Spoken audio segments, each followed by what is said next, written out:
Declara, una guerra de hecho, pero no la declara, porque no hay declaración de guerra. La cuestión es, ¿está declarada o no declarada la guerra de Afganistán? Por un lado, tenemos que decir que está declarada, porque sin esta declaración no hubiera podido ponerse en práctica el artículo o el apartado quinto del articulado de la OTAN, que obliga a los miembros de la OTAN a secundar, a ayudar, a ponerse al servicio de una nación de la OTAN atacada. Por lo tanto, desde este punto de vista hay declaración. Desde otros puntos de vista no hay en absoluto declaración. Una guerra declarada pues no hubiera permitido a Estados Unidos realizar una guerra realmente criminal en todos los aspectos en Afganistán. Una guerra donde se utiliza a la población civil como carne de cañón, una guerra que bombardea aldeas de vecinos absolutamente indefensos, una guerra donde se utilizan elementos criminales como son los individuos de la Alianza del Norte, sencillamente para que pueda ser esa guerra de muertos cero, esa guerra impune, y una guerra donde se producen masacres genocidas contra los prisioneros. La masacre de Mazar-i-Sharif, por ejemplo, no es algo impensable desde el punto de vista de los derechos humanos. Bien, si ya a partir de esto hablamos del Alcatraz cubano de Guantánamo, entonces la cosa ya no tiene nombre. Es decir, encadenar manos y pies, hacer arrodillarse, humillarse, el encapucharles, el drogarles, el privarles de toda actividad sensorial, eso es algo que no se tenía ni en Auschwitz ni en Mauthausen. De manera que uno piensa que quizá con estos campos de concentración nazis todavía no se había llegado al abuso total, al desprecio total de la persona humana. De manera que esta es típicamente una guerra criminal, una guerra que han sido ya calificadas como guerras terroristas en cuanto que no tienen ninguna contemplación, no respetan ni la Convención de Ginebra ni los derechos humanos, van a lo suyo y se caracterizan sobre todo por una gran opacidad que es casi una negritud. No hay nada. Decía un reportero que intentar hablar de algo de la guerra de Afganistán era como querer saber lo que ocurre en una habitación absolutamente cerrada y sin ninguna clase de signo luminoso. Sí, nosotros decíamos de pequeños la lucha de dos negros en un túnel por una piedra de carbón. De manera que esa sería la imagen a la que quieren someter, a la que han sometido, de hecho, a los corresponsales de guerra. No hubo corresponsales de guerra, hubo una prohibición absoluta de la presencia de periodistas en los lugares de confrontación bélica. No querían ninguna clase de testigo para aquellos que estaban haciendo, ninguna clase de inspección civil sobre lo que estaba ocurriendo. Ramón Lobo, un comentarista del País, escribe un artículo sobre esta cuestión y concluye: no parecen importar los porqués y si importan jamás se formulan, no es patriótico. Hay una sensación de estafa, una sensación de vacío informativo acerca de hechos veraces y contrastables. De manera que esta es la situación, una situación que coincide o que afirma aún más ese carácter criminal y esa calificación de Vidal Beneito, por ejemplo, de guerras terroristas para estas cosas, para esta fórmula de proceso bélico. Bien, hay una cosa interesante aquí, y es que en un momento determinado de la guerra hay más muertos periodistas que soldados. Y siempre, desde el punto de vista americano, siempre se trató de endosar estas muertes a los talibanes, pero cosa que nunca fue en absoluto probada. En cambio, lo único que se probó fue que una periodista francesa que había sido retenida por los talibanes en Kandahar fue dejada libre sin ninguna clase de compensación económica, sin ninguna clase de daño, etc.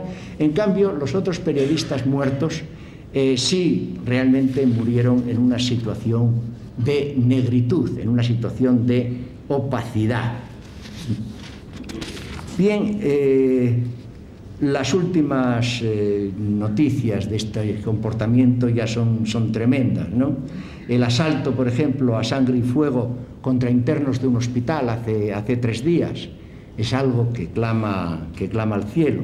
Y datos acerca de este carácter, digamos, de hipermilitarización que está sufriendo Norteamérica es la decisión o la propuesta del Pentágono y de la Casa Blanca de que sea un general el que dirija todas las operaciones terroristas a nivel de Norteamérica.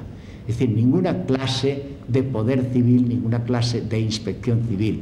Esto con los tribunales militares especiales, con esta indecisión, con esta indefinición jurídica. Bien, el jefe de la Cruz Roja, ante una situación como esta, dice, bueno, que él no puede criticar situaciones, no tiene capacidad para ello, etcétera, etcétera.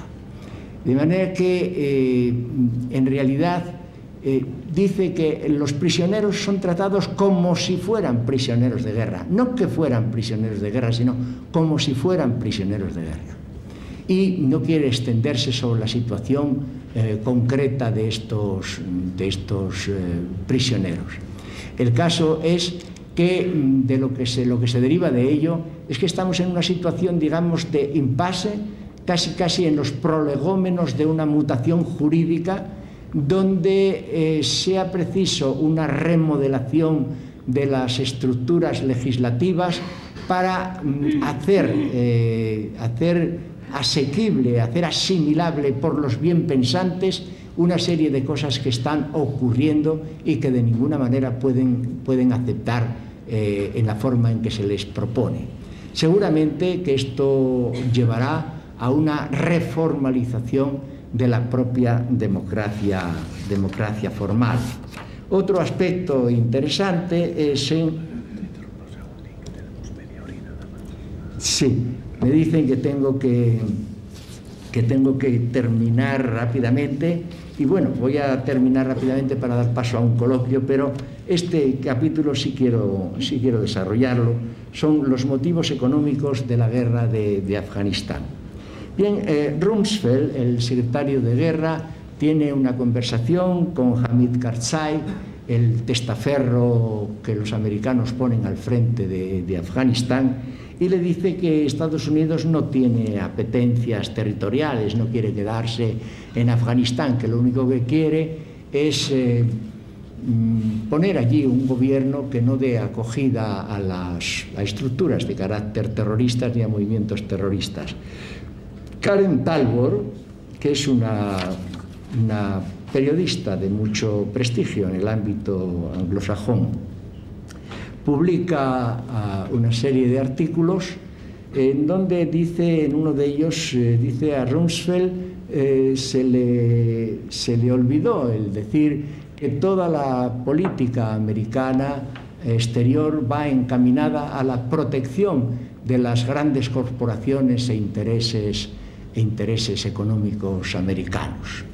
Y concretamente respecto a la cuestión afgana, dice que ya en el año 98 una multinacional americana, Unocal o Unocal, por boca de un representante suyo, John Maresca, habla a la Cámara de Representantes y les informa de que en Afganistán no solamente existe grandes yacimientos de gas natural y de petróleo, sino que también se encuentra en una situación geoestratégica especial para la conducción de oleoductos. Entonces, que no solamente en los yacimientos de Afganistán, sino que la verdadera riqueza está en la cuenca del Mar Caspio, y localizada fundamentalmente en Kazajstán.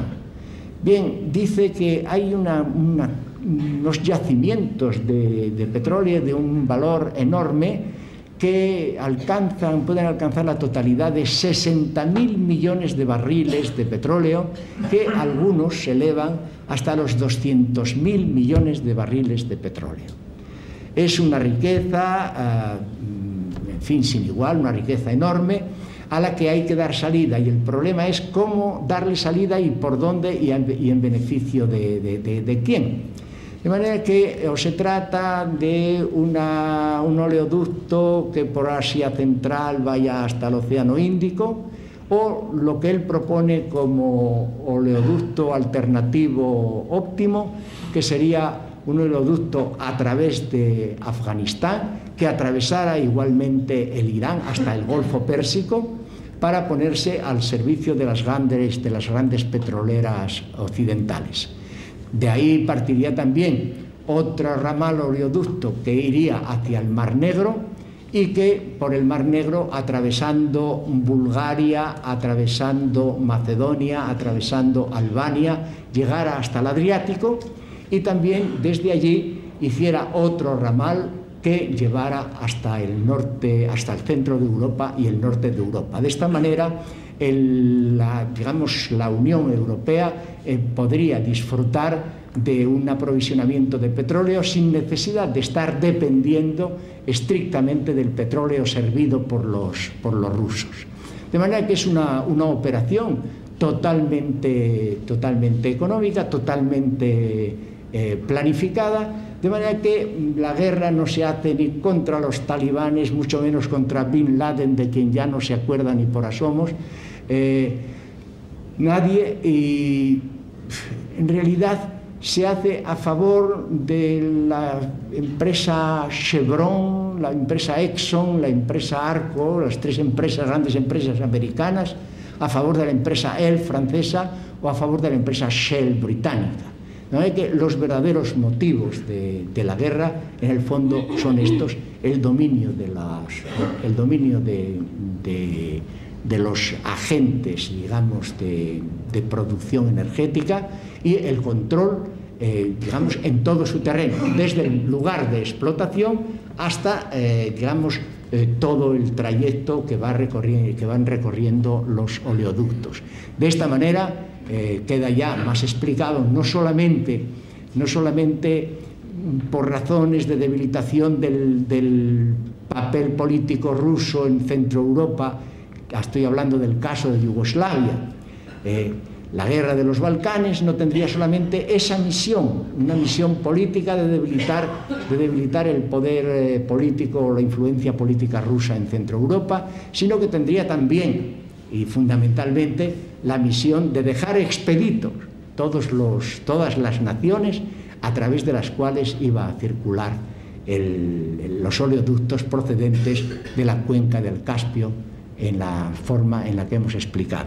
Bien, como el compañero maestre aquí me pegan los nudillos, dice que ya tengo que parar, dejo por lo tanto tres capítulos que a lo mejor salen en el coloquio, ¿verdad? Pues bueno, muchas gracias a José Luis García Rúa. Como saben, se acostumbra a hacer un coloquio después de las conferencias. Se pondrá a disposición de ustedes un micrófono inalámbrico, que esto no se ve en todos los sitios. Podrán ustedes presumir preguntando si quieren, pero lo que sí les aconsejo es que por favor sean muy breves, porque nos echen. Estamos en una casa del pueblo, Por lo visto estoy en nuestro, pero a las 10 apaguen la luz. Y un misterio. No permitiré ningún discurso como pregunta. Muchas gracias. Sean buenos.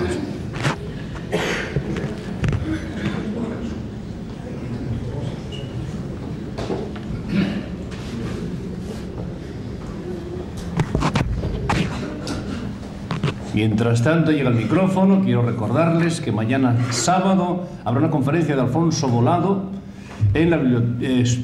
director de la colección Biblioteca de Pensamiento Islámico, y que tendrá lugar en el Coto, dice aquí, a las 17 horas una conferencia.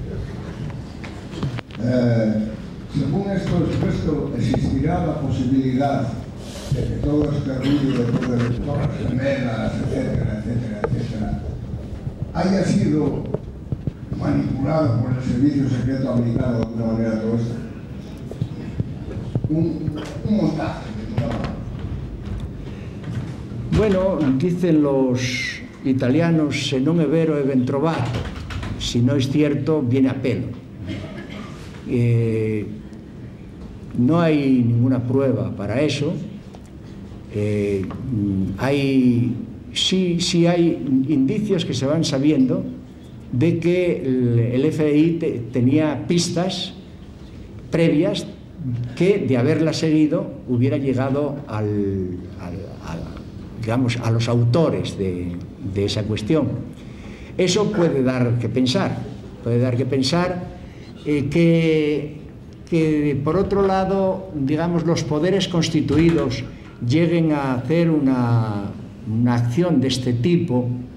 En el caso ruso, por ejemplo, hubo, caso ruso checheno me estoy refiriendo, hubo, digamos, información de que podía haber sido puesto por los servicios secretos rusos.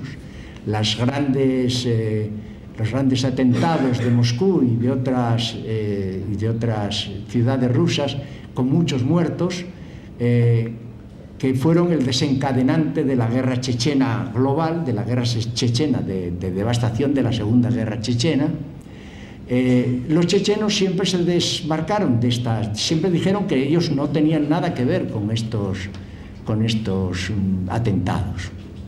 Ahí queda también la posibilidad de que el propio Estado, los propios servicios secretos hayan producido esto, porque esa guerra no hubiera sido posible sin una hiperestesia, digamos, de la sensibilidad, sin una manipulación de los sentimientos ciudadanos que ponga en trance de aceptar situaciones límite.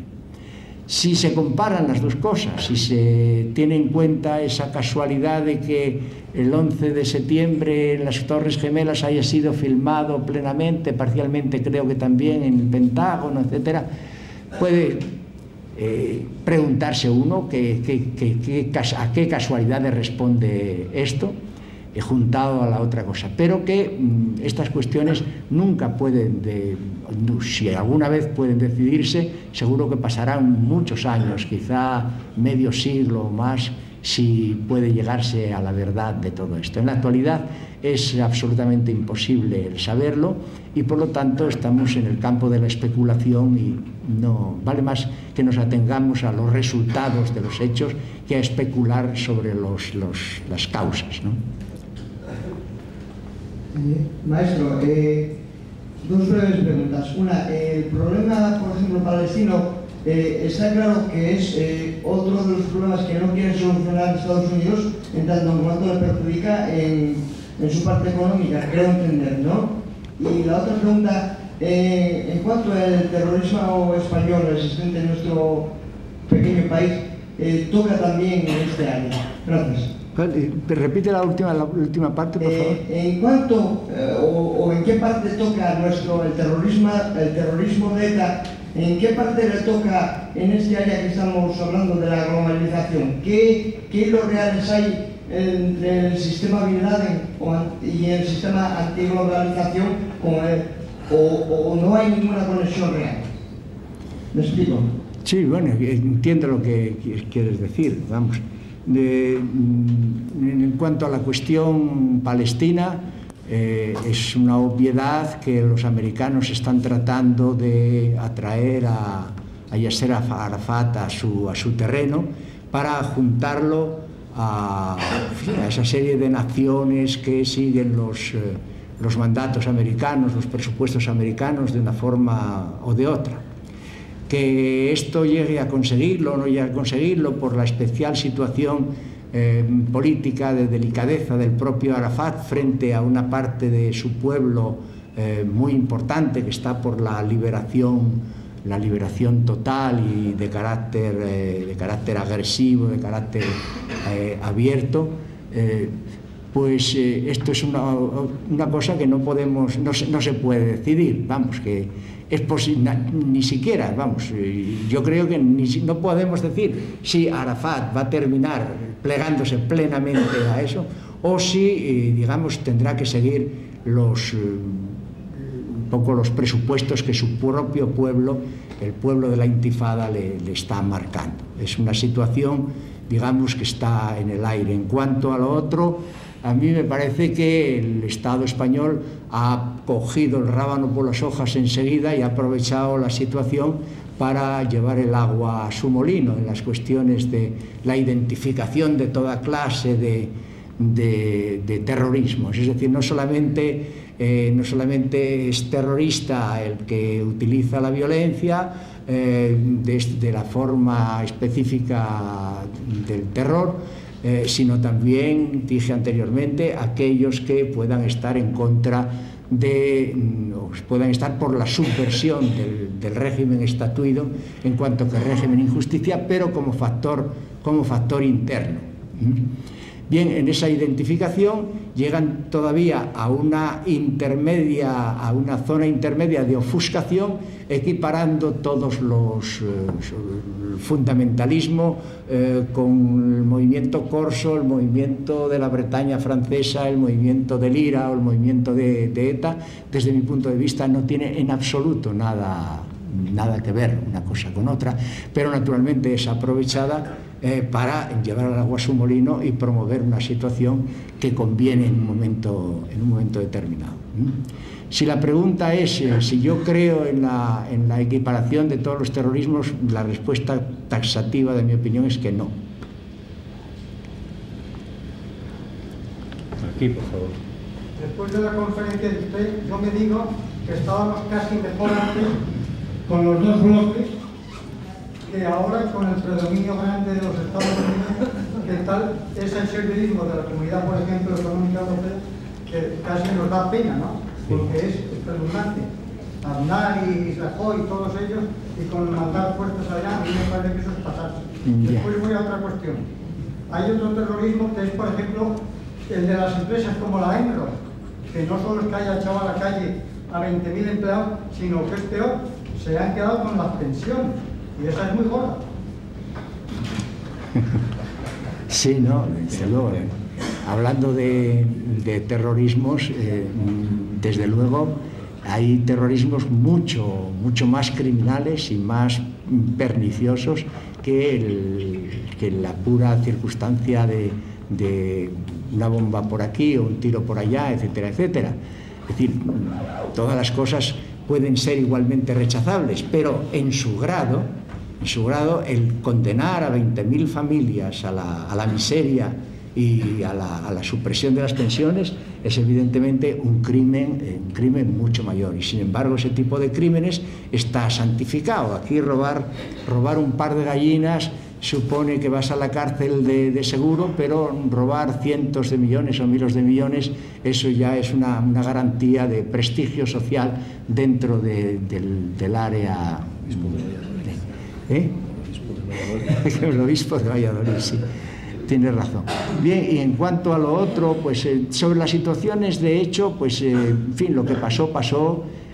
Yo creo que a lo que tenemos que atender es a lo que hay, y lo que hay ahora es esto, lo que hay ahora es un imperialismo.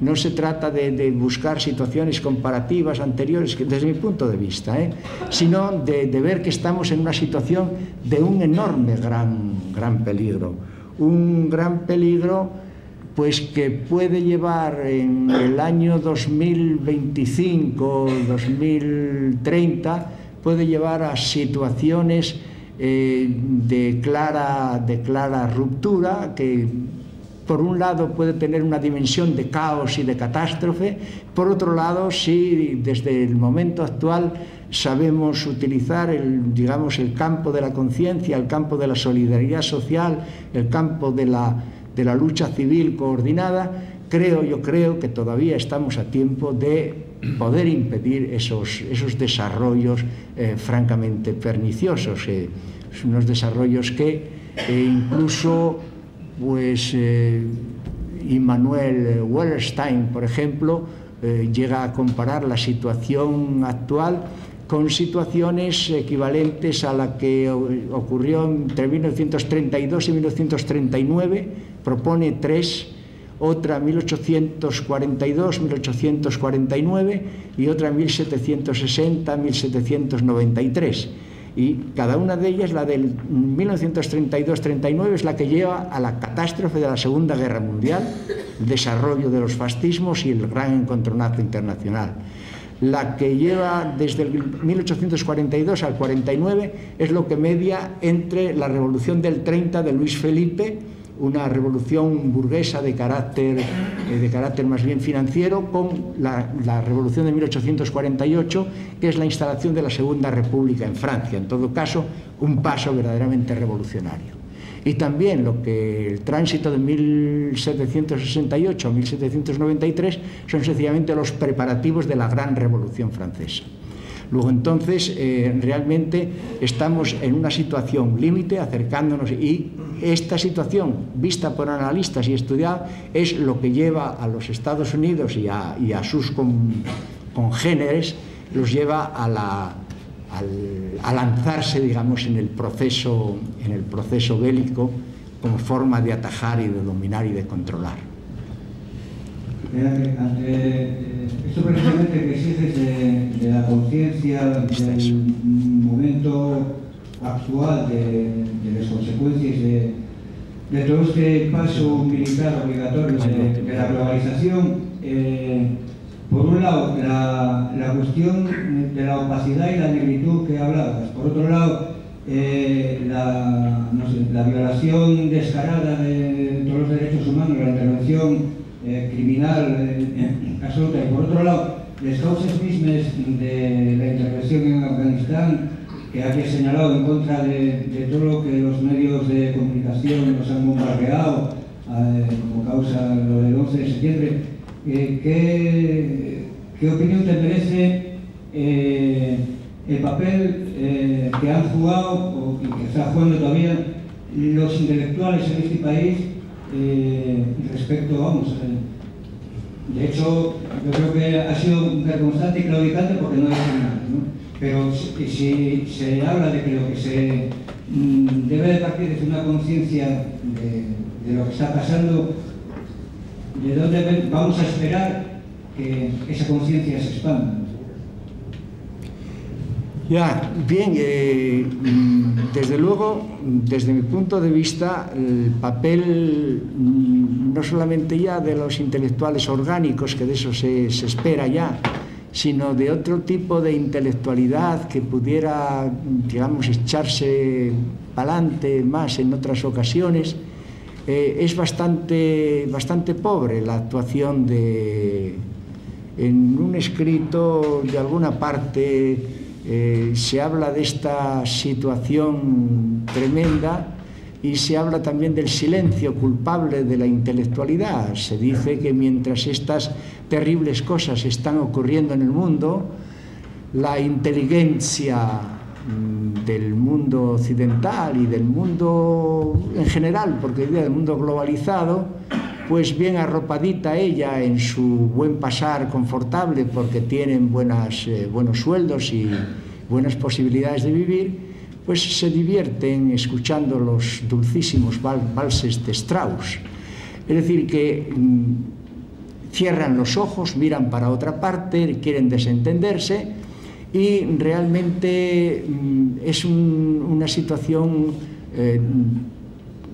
que revuelve el estómago, porque además se están dando, ahora últimamente estoy leyendo algunas manifestaciones intelectuales, pero que son muy blandas. Por ejemplo, la misma cuestión de Porto Alegre, pues ya está totalmente mediatizada por intereses de carácter reformista. En realidad es la vaselina del capitalismo, un foro organizado por la organización ATTAC, por Josep Bové, que conversa con el ministro Pasqua y que están también financiados por multinacionales francesas que están, en oposición a otras multinacionales de carácter internacional o de otro carácter.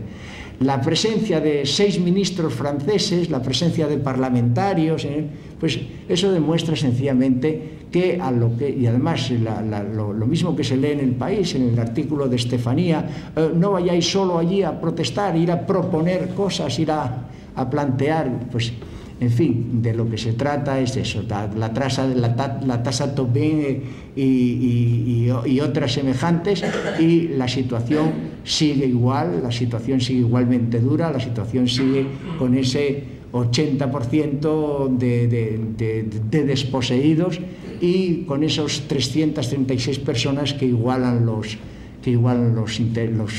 dividendos o lo que adquiere el 40% de la humanidad, ¿no? De manera que yo pienso que lamentablemente el papel de la intelectualidad es muy triste, además denota una gran cobardía, y un intelectual cobarde es algo muy feo, algo muy rechazable. Todavía tendremos tiempo para un par de preguntas aquí, por favor.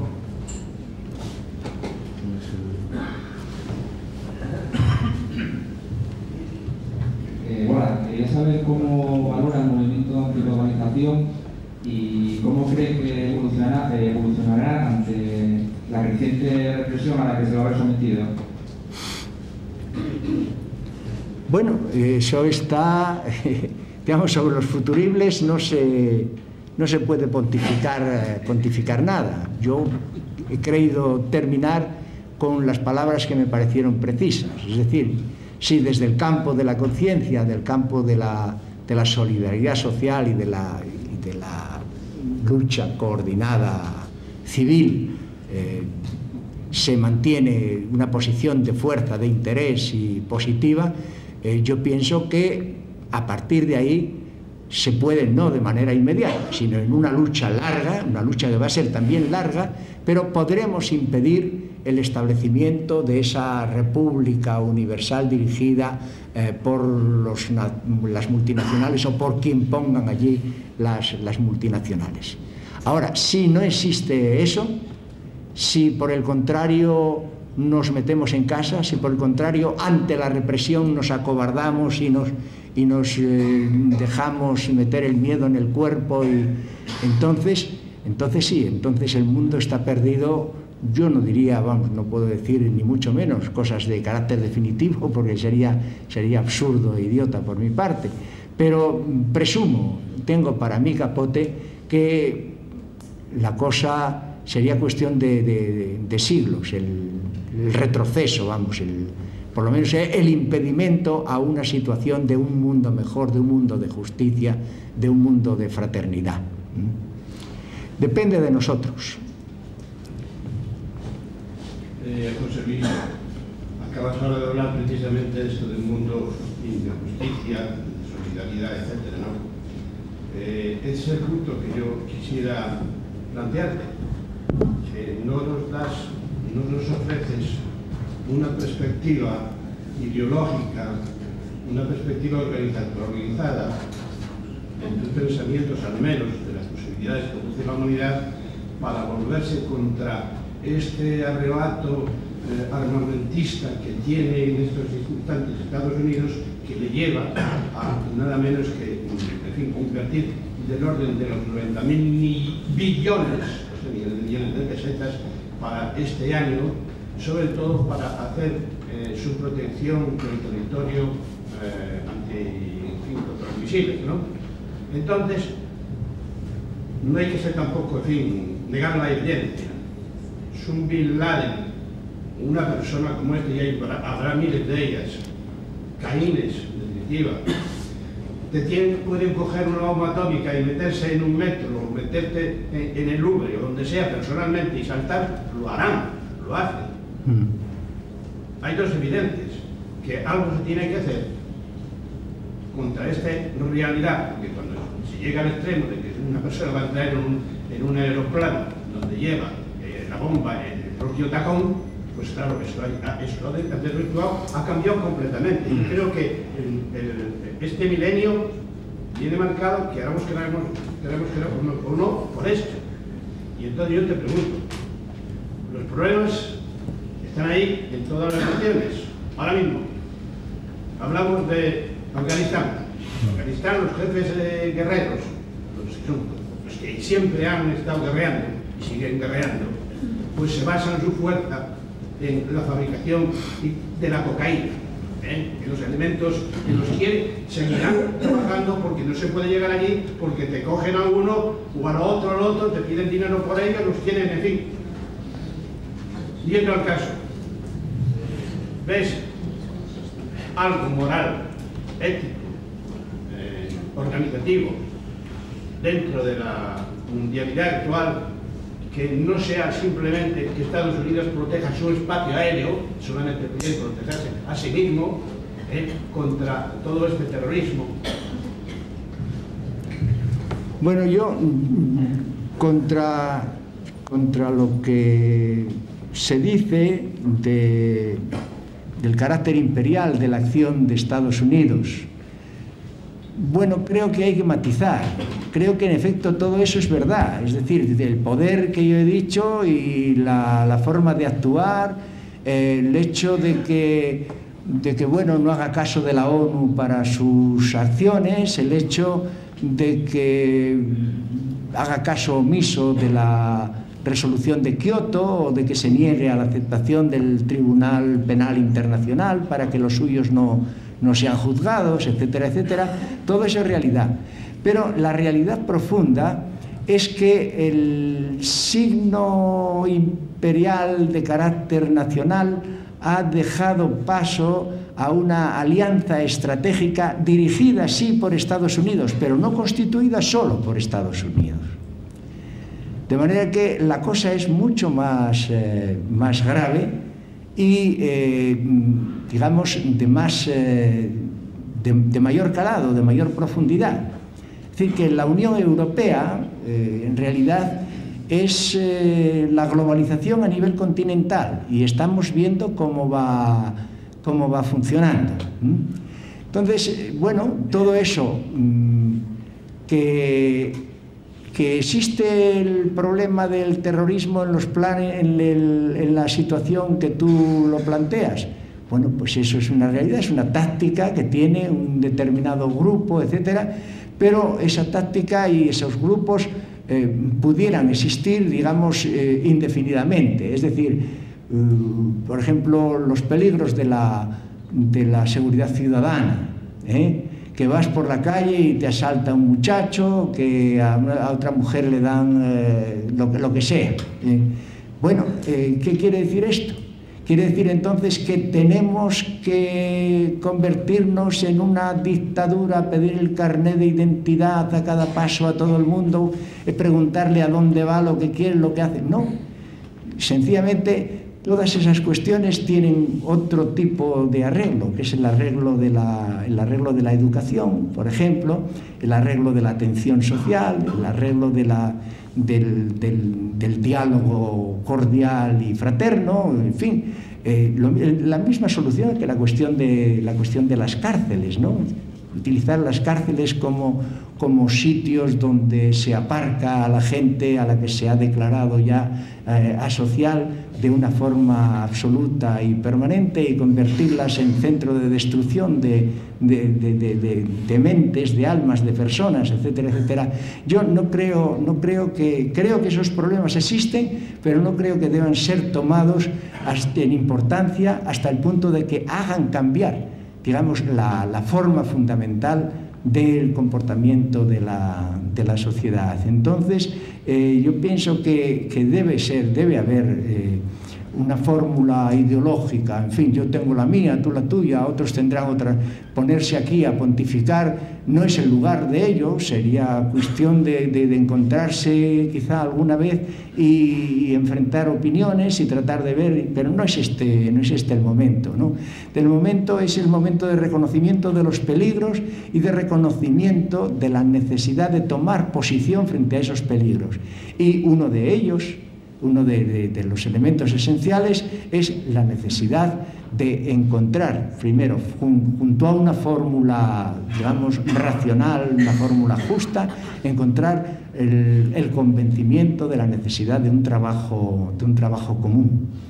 Y esa puede ser, de momento, una fórmula, digamos, suficiente por lo menos para echar a andar. Yo no creo tampoco en las fórmulas definitivas ni en las fórmulas mágicas que de un día para otro puedan solucionar cuestiones. Creo que las fórmulas se van encontrando con el andar de los tiempos, con la lucha, te equivocaste, caíste, volviste a levantarte, en fin, la corrección permanente, siempre teniendo en cuenta, qué sé yo, horizontes hacia los que tenemos que caminar, ¿no? Sí, estamos utilizando un lenguaje que creo que en realidad... Dile que hable más alto, que junte más el micrófono. Junta el micrófono más a la boca. Sí, ¿me oyes mejor ahora? Ahora sí. Vamos a ver. Creo que estamos utilizando un lenguaje que realmente en este petit comité puede interpretarse en un sentido, pero ese mismo lenguaje lo utiliza Estados Unidos, nuestro presidente de gobierno, hablan de democracia, hablan de las convenciones de Ginebra, hablan de lo que quieras, pero le dan un sentido completamente opuesto. O sea, el problema básico no está en que nunca pueda haber comunicación porque el lenguaje no es común. Es la pregunta.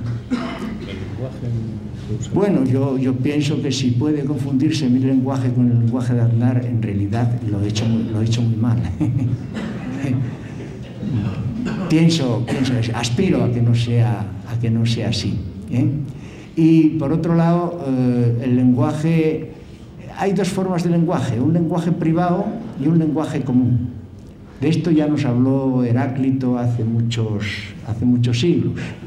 El lenguaje privado, el logos idios, la razón privada, razón y lenguaje como equivalente, ¿no? La razón privada es una razón que parte de planteamientos propios que no tienen relación con los planteamientos de los demás, y en consecuencia no hay ninguna posibilidad de interacción ni de comunicación. Hay por otro lado un logos koinos, del que habla él, una razón común, que es un lenguaje común, ¿eh? Y en ese lenguaje común sí es la única posibilidad que nosotros tenemos de poder encontrar una línea de conexión, una línea de intersección dentro de la cual podamos encontrarnos y podamos trabajar juntos en forma dialogada. Yo sé que, bueno, las culturas, y especialmente la cultura occidental, llevan muchos años cultivando el individualismo.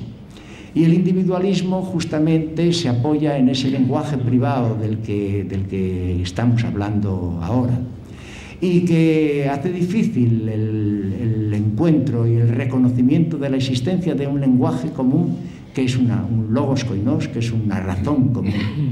Pero esa razón común está ahí. Mientras que el empleo sistemático del lenguaje privado y de la razón particular lleva a la destrucción total, lleva a la total incomunicación y por tanto a la falta de entendimiento, y por tanto es un principio de caos en sí mismo. Por el contrario, creo que el lenguaje común, la razón común, es algo en la que estamos unidos y en la que nos ofrece la garantía de, en conjunto, emprender una aventura. La vida es una aventura, la vida es descubrimiento, la vida es lucha, una aventura común de carácter creativo. Mientras que el lenguaje privado lleva a la destrucción, el cambio, el lenguaje común, el logos koinos, lleva a la salvación, aunque esta palabra es un poco atrasada y es un poco impropia. Con estas palabras, José Luis García Rúa termina esta conferencia, que le agradecemos módicamente, y me permito decirles un último finiquito. El imperio por antonomasia, los romanos llamaban a los que eran olvidadizos obliviosos.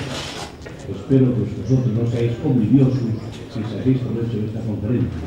Y para los que son obliviosos, olvidadizos del pasado, déjenme que les recuerde que en la sala pueden adquirir este espléndido libro que forma parte de la historia de Japón y de España.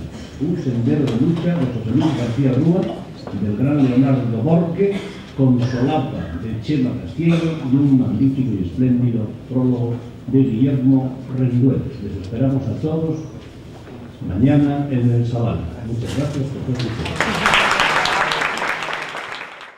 I'm a big, big girl in a big, big world. It's not a big, big thing if you leave me, but I do feel that I too will miss you much,